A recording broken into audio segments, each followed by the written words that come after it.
حلالہ، اس کا بھی آج بڑا مذاق اڑایا جاتا ہے. حلالے کی بھی دو قسمیں ہیں، ایک وہ جو لانتی ہے، ایک وہ جس کو قرآن بیان کرتا ہے. آج بہت سے لوگوں نے قرآن و سنت کے نام پہ اتنی غلط فہمیاں پھیلائی ہیں کہ لا تلبس الحق بالباطل ہے نا، قرآن یہودیوں کے بارے میں کہہ رہے حق اور باطل کو آپس میں مرج مت کرو، لیکن عوام میں اتنا فتنہ پھیلایا ہے حلالہ حلالہ حلالہ حلالہ، یہ مولوی حلالے کراتے ہیں، یہ مولوی حلال، اتنا زیادہ اس لفظ کو اچھالا گیا ہے کہ ایک مذاق بنا کے پیش کر دیا ہے.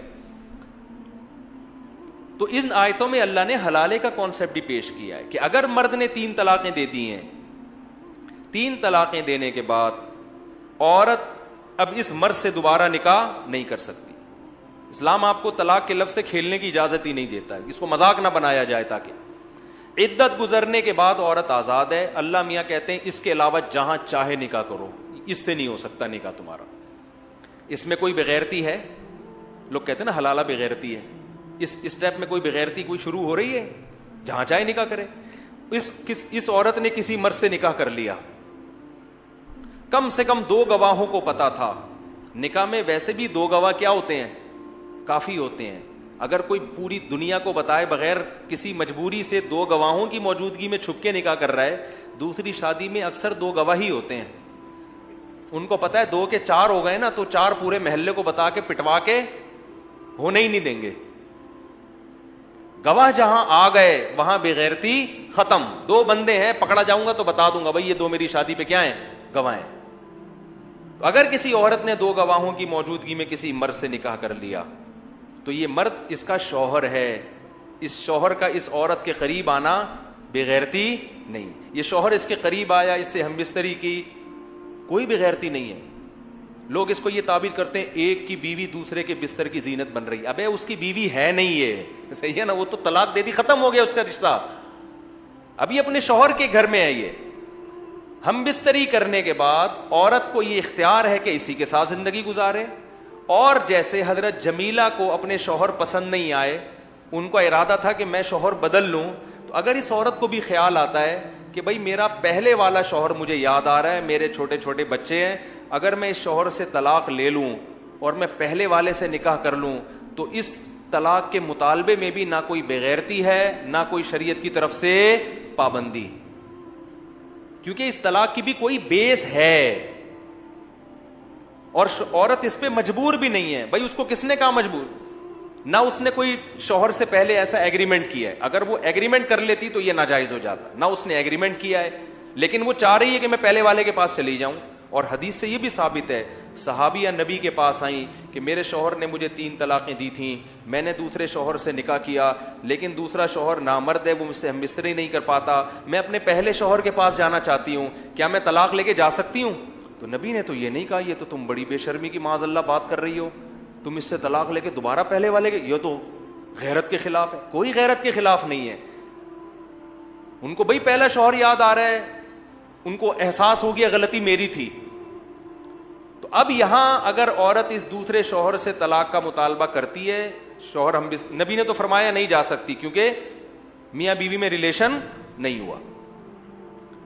تو اب اگر یہ خاتون اپنے شوہر سے طلاق کا مطالبہ کر لیتی ہیں، وہ اگر کہتا ہے میں طلاق نہیں دوں گا، اب دوبارہ مطالبہ کرنا کیا ہے؟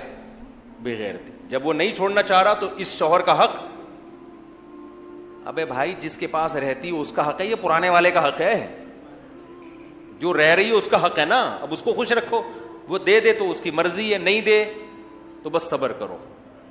اس کو تنگ، اس کو بولو بس ٹھیک ہے میں آپ کے ساتھ خوش.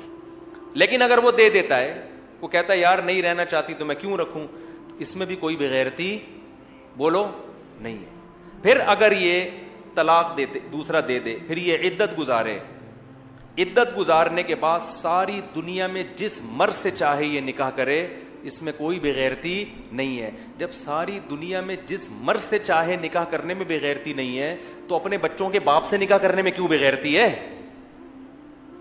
نہیں آ رہی میرا خیال ہے بات سمجھے. وہ اس مرد کو اس لیے ترجیح دے رہی بھائی یہ میرے بچوں کا کیا ہے؟ باپ ہے. اور آئندہ اس نکاح میں طلاق کا امکان بھی کم ہے کیونکہ حلالے کا جو مقصد تھا وہ حاصل ہو گیا ہے. عورت کو بھی احساس ہو گیا اور مرد کو بھی احساس ہو جائے گا. اور مرد بھی پابند نہیں ہے دوبارہ اس سے شادی کرے. وہ کہا میں نہیں کر رہا, میں نے تو تمہیں چھوڑا اس لیے تھوڑی تھا کہ میں کروں گا تم سے نکاح. لیکن آج اس کو بھی لوگوں نے کیا بنا کے پیش کر دیا ہے, ایک مذاق بنا دیا ہے. یہ عورت پہ ظلم اس وقت ہوتا جب اسلام عورت کو مجبور کرتا کہ تم نے یہ سب کچھ کرنا ہے. تمہارے شوہر نے 3 طلاقیں دی ہیں, لہذا عدت گزارو گی, تم دوسرے شوہر کے پاس جاؤ گی, وہ تم سے ریلیشن قائم کرے گا, پھر وہ تمہیں طلاق دے گا, پھر تم عدت گزارو گی, پھر پہلے سے نکاح کرو گی. اسلام نے کسی اسٹیپ میں عورت کو کہیں بھی مجبور نہیں کیا. ایک پابندی لگائی ہے, پرانے والے کے پاس نہیں جا سکتی, بس جہاں چاہو شادی کرو, اسی کے ساتھ رہو. طلاق لینی ہے نہیں لینی تمہیں اختیار ہے, لے لیتی ہیں اس کے بعد دوبارہ پرانے سے کرو, نئے سے کرو, یا کسی سے بھی نہ کرو, یہ سب تمہیں اختیارات ہیں. تو مجبور کہاں کیا اسلام نے عورت کو اس میں. لیکن غیر مسلم بھی اس کو ایک تماشا بنا کے پیش کرتے ہیں. اور جو آج کل کے اسکالرز ہیں جن کو اسلام کا پتہ نہیں ہے, وہ علماء کا مذاق اڑاتے ہیں. تو حقیقت میں وہ کس کا مذاق اڑا رہے ہیں؟ قرآن کا. اب سوال یہ پیدا ہوتا ہے اسلام نے یہ رکھا کیوں ہے؟ اسلام نے طلاق کی روک تھام کے لیے رکھا ہے تاکہ لوگ طلاق کے لفظ کو مذاق نہ بنائیں. ورنہ زمانے جاہلیت میں یہ ہوتا تھا, دھڑ دھڑ دھڑ طلاقیں نکالی, پھر شادی کر لی, پھر طلاقیں نکالی, پھر شادی کر لی. عورت کو ایک عجیب اذیت ہوتی تھی طلاق کے لفظ سے. تو معاشرے میں چند لوگ عبرت کا نشان بنتے ہیں, 10 آدمی عبرت کا نشان بنتے ہیں, اور 10,000 کو ان کے عمل سے عبرت حاصل ہوتی ہے کہ یہ لفظ زبان سے نکالنے کا نہیں, اس کی اللہ کی نظر میں بڑی بھاری اس کی حیثیت ہے. یہ لفظ نکلے گا تو اتنے آرام سے بیگم ریورس نہیں ہوگی, سوچے گا 100 دفعہ. اسی وجہ سے اللہ کے انہی احکامات کی برکت ہے کہ طلاق کا لفظ بہت آسان مگر طلاق کا ریشو بہت کم ہے اسلامی معاشرے میں. یہ انہی احکامات کا نتیجہ ہے. اور جن معاشرے میں 3 طلاقوں کو ایک قرار دینے کا رواج ہے نا, ان میں دھڑا دھڑ طلاقیں ہوتی ہیں, کیونکہ ان کو پتا ہے جب چاہو جہاں سے چاہو فتویٰ مل جائے گا اپنی مرضی کا. اللہ نے طلاق کے حکام بیان کیے, وَبُعُولَتُهُنَّ أَحَقُّ